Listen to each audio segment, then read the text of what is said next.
অবসর সময়ে আসলেই মাছ মারতে ভালো লাগে, বিশেষ করে গ্রামের পরিবেশে, গ্রামের পুকুরে যখন মাছ মারি ছোটকালের কথা মনে পড়ে যায়। এই এখন সন্ধ্যার একটু আগের মুহূর্তে মাছ মারবো। এখন কি সুন্দর পরিবেশ দেখুন আমার সাথে। লোক, this is my village house and গ্রামের পুকুর আর কি। সো ওই যে সূর্য এখন প্রায় সন্ধ্যার দিকে যাচ্ছে, এখন দিন ছোট। আর এখন হলো আমি বাইরে না যেয়ে একটু মাছ মারতেছি এখানে। পাশেই আমাদের উত্তরের মাঠ, ঠান্ডা বাতাস আসতেছে। মানে এক কথায় অসাধারণ অ্যান্ড লাভলি মোমেন্ট, ঠিক আছে?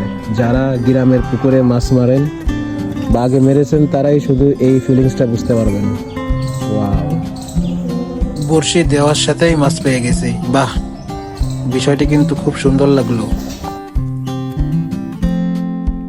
মাছগুলো আমাকে মনে